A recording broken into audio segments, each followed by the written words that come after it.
بسم اللہ الرحمن الرحیم۔ شروع اللہ کا نام لے کر جو بڑا مہربان نہایت رحم والا ہے۔ لوگو اپنے پروردگار سے ڈرو جس نے تم کو ایک شخص سے پیدا کیا، یعنی اول اس سے اس کا جوڑا بنایا، پھر ان دونوں سے کثرت سے مرد و عورت پیدا کر کے روئے زمین پر پھیلا دیے۔ اور اللہ سے ڈرو جس کے واسطے سے تم ایک دوسرے سے حقوق کا مطالبہ کرتے ہو، اور قطع رحمی سے بچو۔ کچھ شک نہیں کہ اللہ تمہیں دیکھ رہا ہے۔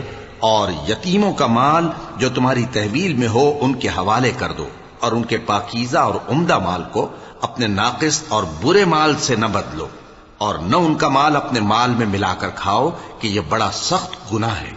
اور اگر تم کو اس بات کا خوف ہو کہ یتیم لڑکیوں کے بارے میں انصاف نہ کر سکو گے، تو ان کے سوا جو عورتیں تم کو پسند ہوں، دو دو یا تین تین یا چار چار، ان سے نکاح کر لو۔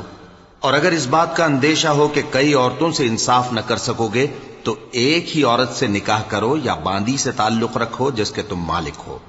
اس طرح تم بے انصافی سے بچ جاؤ گے۔ اور عورتوں کو ان کے مہر خوشی سے دے دیا کرو۔ ہاں، اگر وہ اپنی خوشی سے اس میں سے کچھ تم کو چھوڑ دیں تو اسے مزے سے کھا لو۔ اور کم عقلوں کو ان کا مال جسے اللہ نے تم لوگوں کے لیے سبب معیشت بنایا ہے مت دو۔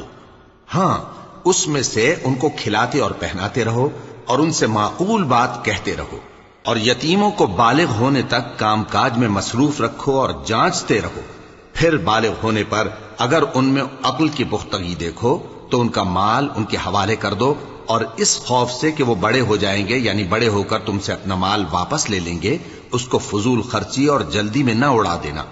اور جو شخص آسودہ حال ہو اس کو ایسے مال سے قطعی طور پر پرہیز رکھنا چاہیے، اور جو ضرورت مند ہو وہ مناسب طور پر یعنی بقدر خدمت کچھ لے لے۔ اور جب ان کا مال ان کے حوالے کرنے لگو تو گواہ کر لیا کرو، اور حقیقت میں تو اللہ ہی گواہ اور حساب لینے والا